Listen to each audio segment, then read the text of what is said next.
Olá, bem-vindos ao podcast O Mundo a Seus Pés, um programa quinzenal da secção internacional do Expresso. Estamos a gravar a meio do dia de segunda-feira, 27 de junho de 2022. Decorre esta semana, em Lisboa, a Conferência das Nações Unidas sobre os Oceanos, com o lema Salvar os Oceanos, Proteger o Futuro. E esse é o pretexto para a nossa conversa de hoje com Maria Eduarda Gonçalves, catedrática do ISCTE, uma estudiosa dos temas dos oceanos, embora não seja nem o único nem o mais recente assunto a que dedicou a sua vida académica, mas ainda assim isso não invalida a experiência anterior. Maria Eduarda trabalhou sobre este assunto, títulos como Implicações externas e internas para Portugal do novo regime dos oceanos são trabalhos que foi realizando ao longo das décadas. Parte deste trabalho também, é preciso dizer, foi realizada com o seu marido, Mário Ruivo, que era um dos maiores peritos portugueses nestes temas. Ora, para explorarmos o potencial que sempre ouvimos dizer que os oceanos têm, mas que raras vezes vemos materializar-se de facto, de maneiras que o comum dos mortais consiga compreender e deles beneficiar, é para isso que esta conversa pretende servir. Esta é uma emissão com a edição técnica de João Martins e a conduzir a conversa estou eu, Pedro Cordeiro, editor da secção internacional do Expresso. Maria Eduarda, muito obrigado por estar connosco. Sim, eu é que agradeço. Eu gostava de começar por perguntar-lhe, com base em toda a sua experiência, se é justa esta impressão que eu há pouco exprimia de que ouvimos muito falar dos oceanos como promessa. Eu lembro-me, há 24 anos Lisboa estava ao rubro com a Expo 98, cujo lema era precisamente Oceanos, um património para o futuro, mas parece que são sempre um património do futuro. Como é que nós podemos, até que medida é que esse potencial está a ser realizado ou não, e se está, porque é que nem sempre o cidadão comum se dá conta disso? Leia o Expresso em primeira mão, onde quer que esteja. Assine o Expresso Digital e tenha acesso a todos os conteúdos exclusivos e leitura antecipada do semanário às 23 horas de quinta-feira. Apenas 1,35€ por semana, durante 2 anos. Todas as vantagens em expresso.pt/assinatura digital. Expresso. Liberdade para pensar. Ora, obrigada mais uma vez por esta conversa. Eu começaria por referir o momento que estamos aqui a viver ao longo de toda esta semana em Lisboa, não é? Com a grande conferência da ONU sobre o oceano, à volta da qual vem sendo desenvolvido um debate mediático que me parece muito acima até do que eu imaginaria em termos de impacto, não é? Que é também uma oportunidade para a opinião pública, não é? Para os cidadãos em geral, tomarem consciência dos problemas e também das oportunidades que o oceano oferece para o mundo inteiro e para Portugal muito em especial, tomarem consciência das oportunidades, dos problemas, dos riscos. Tem-se falado dos plásticos, da acidificação, enfim, todo um conjunto de problemas ambientais associados ao oceano, do valor do oceano para o futuro, etc. Portanto, há um debate, não é? Esta conferência tem para já também esta importância de sensibilizar a opinião pública para os problemas, não só a opinião pública, mas os stakeholders, como se costuma dizer, não é? As empresas, a sociedade civil, etc. É verdade que já há 24 anos, lembra bem, aconteceu em Portugal, em Lisboa, em particular, mais um momento de grande impacto mediático, não é? E de sensibilização da opinião pública para o potencial e os riscos associados à exploração eventualmente exagerada e por vezes não suficientemente regulada do oceano. O que é que se passou entretanto? Quer dizer, de facto, nestes momentos é natural que os meios de comunicação, os jornais, como é o caso do Expresso, as televisões, as rádios, etc., se dediquem e concentrem a atenção sobre esta oportunidade, os riscos, etc., sobre este fenómeno. Não é? A verdade é que, entretanto, fora, digamos, do olhar, digamos assim, dos jornais, muita coisa evolui, não é? Aliás, ainda hoje lia um excerto de uma afirmação do anterior Ministro do Mar, quando refere um dado que tem vindo a público em relação à economia do mar portuguesa, que vale 5% do produto interno, que é um valor significativo, não é? Embora se aposte em mais. Enfim, tem havido um grande esforço em Portugal nas últimas décadas, por exemplo, no que respeita à investigação científica, ao desenvolvimento, grupos de investigação nas universidades, no próprio Estado, o Instituto Português do Mar e da Atmosfera, etc. Não esquecer, por exemplo, a estrutura criada para mapear a plataforma continental portuguesa. Portanto, tem havido um grande esforço, falando no nosso caso, de promoção do conhecimento, não é? Da investigação, da educação eventualmente não o suficiente, e há, este momento é um momento em que também se tem dado conta, há iniciativas privadas, não é? De pequenas empresas, startups, no domínio da biotecnologia, por exemplo. Portanto, eu francamente estou mais do lado dos otimistas do que dos pessimistas que normalmente se debatem quando se pensa ao futuro, não é? Das oportunidades que eventualmente serão perdidas. De facto, há agora um confronto, naturalmente, entre quem lamente o que não se fez e quem encare sobretudo as oportunidades futuras e também o que se fez fora, eventualmente, dos olhares dos média. Certíssimo. Estamos aqui no início de uma conferência que vai durar até ao fim da semana, até dia 1, e eu não consigo não evocar ecos de outra conferência que houve há 28 anos, em 1994, portanto, ainda antes da Expo, muito por iniciativa de dois homens, um deles o seu marido Mário Ruivo, o outro então Presidente da República, Mário Soares, aliás, íntimo amigo de Mário Ruivo, seu aliado em lutas democráticas e também um entusiasta dos oceanos. E eu, agora, passados estes 28 anos, e sem deixar de querer prestar homenagem a estes dois homens, que aliás depois desapareceram com dias de diferença há 5 anos e que tanta falta fazem, gostaria de lhe perguntar, para a presente conferência, a que sei que vai assistir pelo menos a parte dos trabalhos, que expectativas alimenta? Olha, o que me parece, e creio que já está a acontecer, não é? Nestes dias que estamos a viver,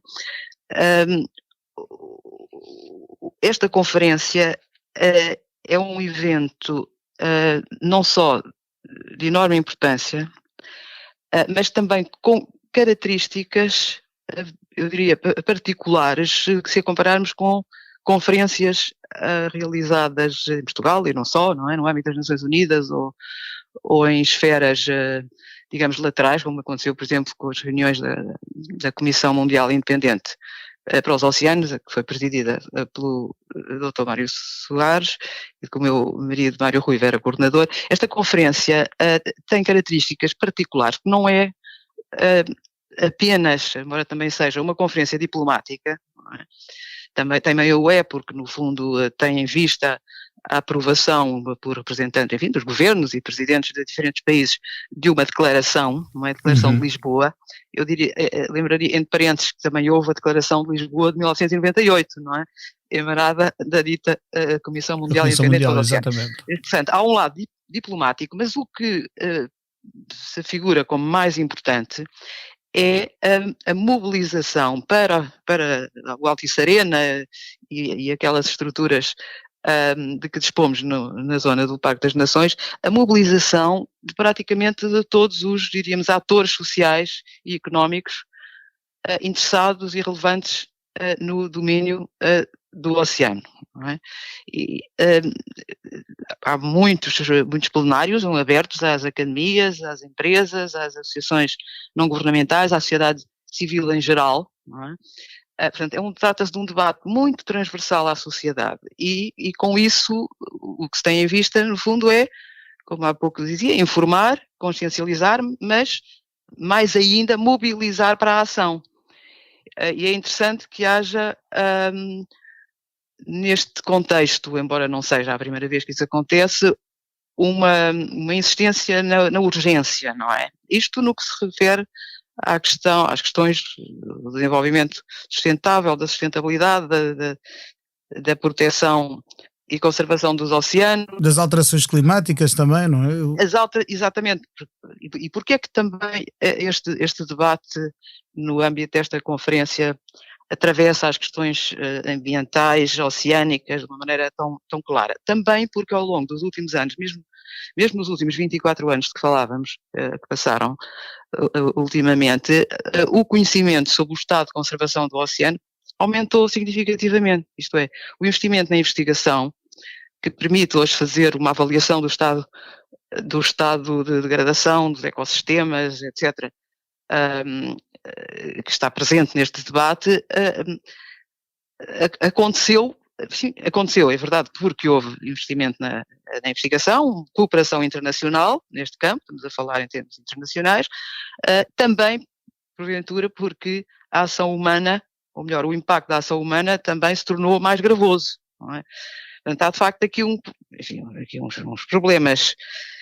uns problemas difíceis de resolver, que exigem muito sentido de responsabilidade, mas não só dos governos e dos Estados, mas também dos atores sociais, não é? Da sociedade civil, das empresas, dos transportadores, enfim, de quem lança lixo no oceano. Portanto, é isto que é novo nesta conferência e me parece, de facto, muito significativo. É este sentido de que há uma responsabilidade coletiva, não apenas dos Estados. Os Estados têm, evidentemente, um papel e uma responsabilidade crítica, mas não apenas dos Estados, relativamente a proteger o oceano e a explorar o oceano, utilizar o oceano de maneira sustentável, isto é, de forma a compatibilizar, enfim, os benefícios e rendimentos, digamos assim, suscetíveis de serem retirados dessa exploração com a salvaguarda do ambiente. Eu esta semana li um artigo que o Tiago Pita e Cunha, administrador executivo da Fundação Oceano Azul, e que foi Prémio Pessoa no ano passado, precisamente pela sua ação nesta área, falava da urgência que a Maria Eduarda estava a referir. E ele: temos 25 meses para não inviabilizar a possibilidade de chegarmos ao fim do século com apenas 1,5 grau a mais, 1,5 grau centígrados, do que nos níveis pré-industriais. Como é que num país como o nosso, que temos com uma costa tão vasta, com uma relação que as pessoas têm, apesar de tudo, de proximidade com o Oceano Atlântico, nem que seja nas férias anuais, como é que esta urgência não se sente na nossa sociedade civil, no dia-a-dia dos nossos cidadãos? Será que estamos inconscientes do muito que temos a perder? Eu creio que a consciência hoje em dia vem crescendo, não é? Olha, vida é, por exemplo, iniciativas de grupos populacionais, de escolas, etc., relativamente à limpeza do lixo nas praias, por exemplo, não é? Só a consciência de que há um problema de lixo nas praias, e esse lixo, em larga medida, acaba por ser remetido para a água, não é? Para as águas marítimas, é de molde, creio, a sensibilizar as pessoas, não é? E estamos a falar de jovens, não é? Mais fácil talvez criar-lhes hábitos e consciência destes problemas, sensibilizar as pessoas para que não deitam lixo fora dos contentores, por exemplo, não é? Enfim, há aqui, quando falo de responsabilidades coletivas e de sensibilização de todos os agentes, uma questão importante a frisar, que é dos comportamentos. Quer dizer, é verdade, quando falamos de comportamentos, uma coisa é o comportamento da pessoa que vai fazer surf, não é? Ou que frequenta a praia no verão, ou quando o tempo favorece, e o das empresas, não é? De transporte, por exemplo, não é? Que eventualmente, não estou a falar do caso português, não é? Mas as empresas transportam petróleos, não é? Pelos oceanos desta terra, e que limpam os porões, etc. Agora, os desafios são enormes, não é? Quer dizer, os desafios são enormes e não se resolvem, quando estava, por exemplo, a referir-se ao aquecimento do planeta, aos problemas da absorção de carbono pelos mares e as suas implicações, são problemas que não se resolvem à escala de um Estado, não é? Mas à escala internacional, das organizações internacionais. A União Europeia tem desenvolvido uma política marítima integrada, as Nações Unidas fazem ativamente, digamos assim, ou promovem ativamente o debate e a elaboração de tratados internacionais que têm em vista regular os novos problemas. Portanto, eventualmente saberá que estão em curso negociações nas Nações Unidas para a adoção de um tratado sobre os plásticos, não é? Estabelecendo regras, obrigações, enfim, da parte dos Estados, no sentido de limitar a produção e, sobretudo, o lançamento de plásticos, a diminuição e prevenção, digamos assim, e limpeza do oceano nesta matéria. Está em curso também no âmbito das Nações Unidas já há alguns anos um processo de elaboração de uma convenção internacional relativa à biodiversidade no alto mar, portanto uma região situada para além dos limites da jurisdição dos Estados costeiros. Portanto, o alto mar, nos termos da Convenção das Nações Unidas de 1982, é livre, não é? Uhum. O princípio que vigora no alto mar é de liberdade de navegação, mas também liberdade de pesca, embora não seja propriamente no alto mar que se encontra uma riqueza piscícola mais significativa, sobretudo junto às costas, não é? Mas independentemente disso, é um espaço livre. Percebe-se agora, precisamente porque tem havido investigação à escala internacional, que há problemas de perda da biodiversidade no alto mar, daí esta iniciativa reguladora, digamos assim, não é? Referia do Tratado sobre a Proteção da Biodiversidade nas áreas marítimas para lá das jurisdições nacionais. Portanto, no plano político dos Estados, das organizações internacionais, de facto, o seu papel é produzir um quadro legal, não é? Depois, há a responsabilidade da parte dos Estados de implementar essas regras e fazer cumprir à escala nacional, não é? Está aqui um quadro regulador internacional que está em vias de desenvolvimento, aprofundamento, etc. Mas há problemas difíceis de fiscalização, não é? Das más práticas. Tem-se falado ultimamente, por exemplo, muito da pesca ilegal, mas não é apenas esse o caso, não é? Fiscalização nos mares do cumprimento, enfim, por quem utiliza o mar, por quem o explora, por quem circula, das regras legais em vigor. Aqui há desenvolvimentos no plano tecnológico, não é, que à partida deixam pressupor que se possa no futuro controlar as atividades marítimas com meios de vigilância, digamos assim, de drones, satélites, etc., meios que não existiam anteriormente. Mas evidentemente que é todo um processo altamente complexo, não é? Que implica um quadro institucional. Eu gostaria de frisar esse ponto, ou quadros institucionais, não só no plano internacional, como no plano interno, ajustados a essas necessidades. Por exemplo, no que respeita às políticas para o oceano em Portugal. Já existe, mas francamente não sei se tem funcionado de maneira regular, uma estrutura interinstitucional, isto é, que envolva representantes dos diferentes ministérios, não é, que têm competências em matérias marítimas. Não é?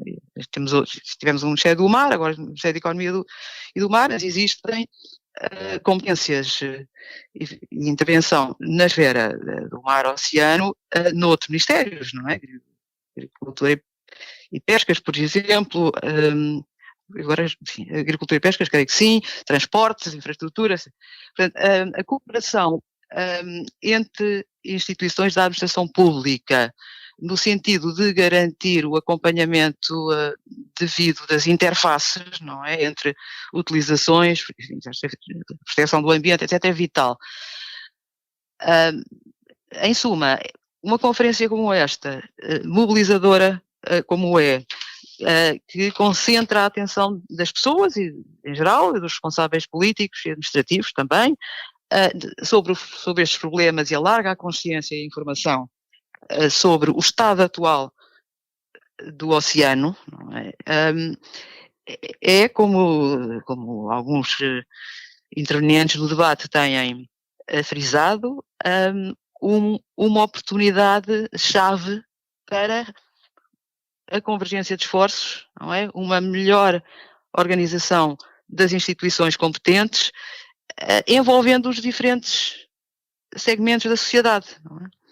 Com mais investimento eventualmente na educação, reforço dos programas de apoio à investigação científica, enfim, meios que permitam maior